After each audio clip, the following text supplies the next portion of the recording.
ಬಳ್ಳಾರಿ ವಲಯದ 4 ಜಿಲ್ಲೆಗಳಲ್ಲಿ ಹೊಸದಾಗಿ ರೌಡಿ ನಿಗ್ರಹ ದಳಗಳನ್ನ ರಚಿಸಲಾಗಿದೆ. ಇದರ ಸ್ವರೂಪ ಹೇಗಿದೆ ಅಂದರೆ, ಎಲ್ಲೆಲ್ಲಿ ಪೊಲೀಸ್ ಇನ್ಸ್ಪೆಕ್ಟರ್ SHO ಇದ್ದಾರೆ ಅವರ ನೇತೃತ್ವದಲ್ಲಿ ರೌಡಿ ನಿಗ್ರಹ ದಳನ ರಚಿಸಲಾಗಿದೆ.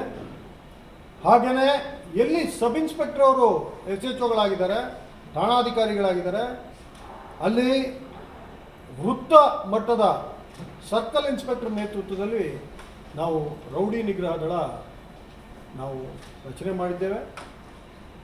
ಇದರ ಭಾಗವಾಗಿ ಈಗಾಗಲೇ ಸಾಕಷ್ಟು ಆ್ಯಕ್ಟಿವಿಟಿಗಳು ಆಗಿತ್ತು. ನಾವು ಸತತವಾಗಿ ಒಂದು ವಾರದಿಂದ ನಮ್ಮ ರೌಡಿ ಪಟ್ಟಿಗಳಲ್ಲಿದ್ದ ಜನಗಳ ಡೇಟಾ ಅಪ್ಡೇಷನ್ನು, ಆಮೇಲೆ ಒಂದು ತಳಮಟ್ಟದಿಂದ ಇನ್ನೂ ರೌಡಿ ಶೀಟರ್ಸು ಓಪನಿಂಗ್ ಬಗ್ಗೆ ಹೊಸದಾಗಿ ಯಾವುದು ಕನ್ವಿಕ್ಷನ್ ಆಗಿದೆಯಾ, ಹೊಸದಾಗಿ ಬಾಡಿ ಅಫೆನ್ಸ್ಗಳಾಗಿದೆಯಾ, ಬೇರೆ ಏನಾದರೂ ಚಟುವಟಿಕೆ ಇದೆಯಾ ನಮ್ಮ ವಲಯದಲ್ಲಿ ನಾವು ಬಹಳ ಸೂಕ್ಷ್ಮವಾಗಿ ಗಮನಿಸಿ ಈ ಕಂಪ್ಲೀಟ್ ಅಪ್ಡೇಟೆಡ್ ಡೇಟಾ ಇಟ್ಟುಕೊಂಡು ಈ ದಿನ ಬೆಳಗ್ಗೆ ಏಕಕಾಲಕ್ಕೆ 4 ಜಿಲ್ಲೆಗಳಲ್ಲಿ ನಾವು ಕೆಲವು ನಟೋರಿಯಸ್ ರೌಡಿ ಶೀಟರ್ಗಳ ಮನೆಗಳ ಮೇಲೆ ಏಕಕಾಲಕ್ಕೆ ನಾವು ಶೋಧ ಕಾರ್ಯಾಚರಣೆ ನಾವು ನಡೆಸಿದ್ದೇವೆ.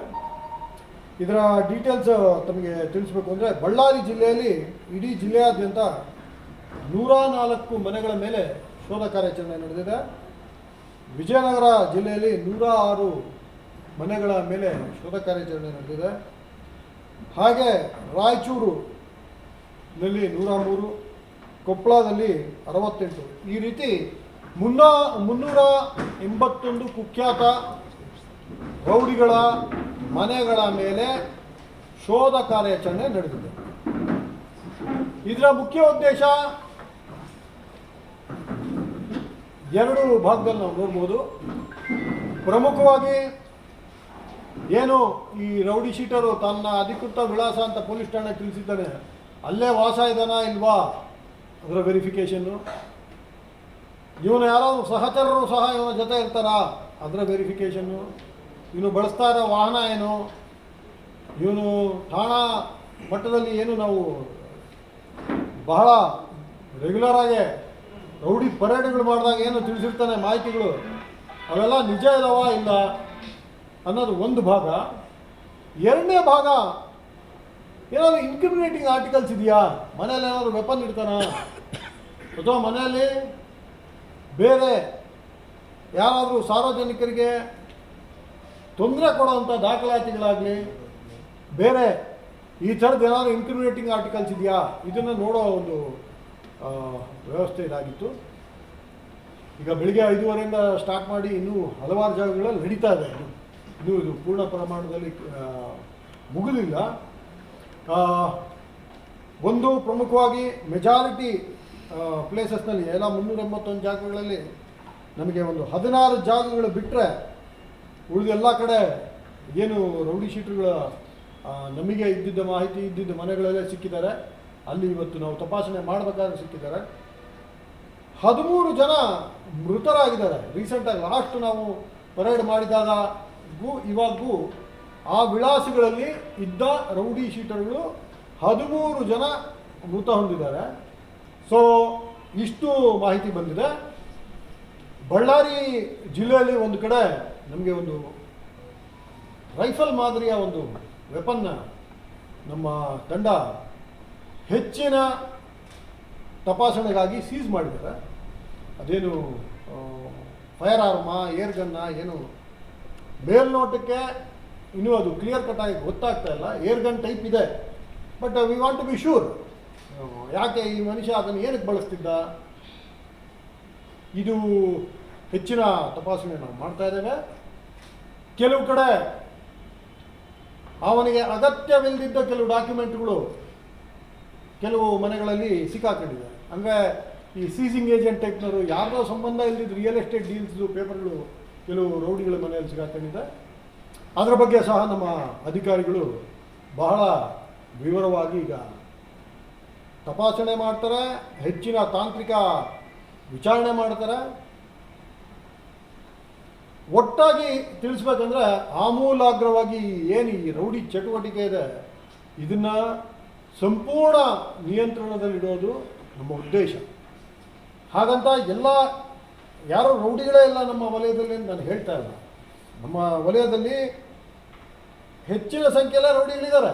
ನಾವು ಇಲಾಖೆ ಬಹಳ ಈಗ ಝೀರೋ ಟಾಲರೆನ್ಸ್ ಪೊಲೀಸಿಂಗ್ ಮಾಡ್ತಾ ಇರೋದ್ರಿಂದ, ಸಾಕಷ್ಟು ಸಂಖ್ಯೆಯಲ್ಲಿ ನಾವು ಪರಿಷ್ಕರಣೆ ಮಾಡಿರೋದ್ರಿಂದ ಒಟ್ಟು ವಲಯದಲ್ಲಿ 3814 ಜನನ ನಾವು ನಿಗಾವಣೆಯಲ್ಲಿಟ್ಟಿದ್ದೀವಿ ರೌಡಿ ಶೀಟರ್ಸ್ ಮೇಲೆ. ಜಿಲ್ಲಾವಾರು ತಮಗೆ ತಿಳಿಸ್ಬೇಕು ಅಂದರೆ ಬಳ್ಳಾರಿಯಲ್ಲಿ 664, ವಿಜಯನಗರದಲ್ಲಿ 633, ರಾಯಚೂರಿನಲ್ಲಿ 1560, ಕೊಪ್ಪಳದಲ್ಲಿ 954. ಈ ರೀತಿ ನಾವು ಹೇಳ್ತೀವಿ. ಇನ್ನೊಂದ್ಸಲ ಹೇಳ್ತೀವಿ. ಬಳ್ಳಾರಿ 664, ವಿಜಯನಗರ 633, ರಾಯಚೂರು 1560, ಕೊಪ್ಪಳ 954. ಹಾಗೆ ಮುಂದುವರೆದು ಇದು ಸುಮ್ಮನೆ ಒಂದು ದಿವಸ ರೈಡ್ ಮಾಡಿದ್ವಿ, ಇವತ್ತೊಂದು ಪ್ರೆಸ್ ಮೀಟ್ ಮಾಡಿದ್ವಿ, ಬಿಟ್ಬಿಟ್ವಿ, ಈ ಥರ ಇಲ್ಲ.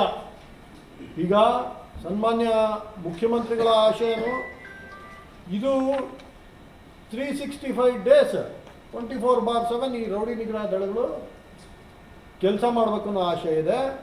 ಆ ನಿಟ್ಟಿನಲ್ಲಿ ನಾವೀಗ ನಮ್ಮ ಪಡೆಗಳನ್ನ ಸಂಪೂರ್ಣ ಸಶಕ್ತವಾಗಿ ಅವ್ರಿಗೆ ಏನೇನು ರಿಸೋರ್ಸಸ್ ಬೇಕಿತ್ತು ಅದನ್ನೆಲ್ಲ ಒದಗಿಸಿದ್ದೇವೆ. ಹಾಗಾಗಿ ಇದು ಲೇಯರ್ ಬೈ ಲೇಯರ್. ಇವತ್ತು ನೋಡಿ ಒಂದು ರಫ್ಲಿ 10% ಇವತ್ತಿನ ಸ್ಕ್ರೀನಿಂಗಲ್ಲಿ ಸಿಗಾಕೊಂಡಿದ್ದಾರೆ. ಒಂದು 381 ಅಂದರೆ 3814ರಲ್ಲಿ ರಫ್ಲಿ ಅಬೌಟ್ 10%. ಸೊ ಈ ಸ್ಕ್ರೀನಿಂಗ್ಗಳು ಕಂಟಿನ್ಯೂ ಆಗ್ತದೆ by order of the priority. ಯಾರು ಅತಿ ಹೆಚ್ಚು ಕ್ರೈಮ್ನಲ್ಲಿದ್ದರು, ರೀಸೆಂಟ್ ಕ್ರೈಮ್ನಲ್ಲಿದ್ದರು ಅಂಥವ್ರನ್ನ ಇವತ್ತು ಮುಟ್ಕೊಂಡಿದ್ದೀವಿ.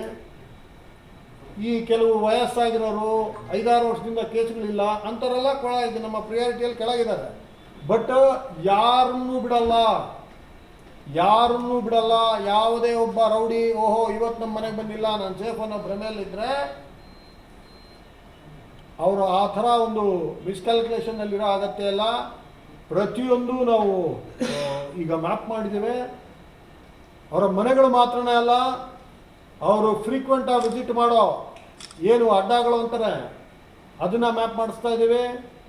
ಯಾವ ಜಾಗಗಳಲ್ಲಿ ಇವರು ಅಸೋಸಿಯೇಟ್ ಜೊತೆ ಸೇರ್ತಾ ಇದ್ದಾರೆ ಅದನ್ನು ಮ್ಯಾಪ್ ಮಾಡಿಸ್ತಾ ಇದ್ದೀವಿ. ಯಾವನಾದರೂ ರೌಡಿ ಗಾಂಜಾ ಇಂಥವೇನಾದರೂ ಮಾರೋದ್ರಲ್ಲಿದ್ದಾನ ಅದನ್ನು ನಾವು ನೋಡ್ತಾ ಇದ್ದೀವಿ. ಬೇರೆ ಕಾನೂನು ಬಾಹಿರ ಚಟುವಟಿಕೆಗಳು ಈ ಓಸಿ ಮಟ್ಕ ಇದ್ಯಾವುದೋ ಮರಳು ದಾಂಧಲೆ ಯಾವುದರಲ್ಲೇ ಇದ್ದರೂ ಝೀರೋ ಟಾಲರೆನ್ಸ್ ಪೊಲೀಸಿಂಗ್ ನಾವು ಮಾಡ್ತೀವಿ. ನಮ್ಮ ಅಧಿಕಾರಿಗಳಿಗೆ ಸಹ ಭಾಳ ಕ್ಲಿಯರಾಗಿ ಹೇಳಿದ್ದೀವಿ.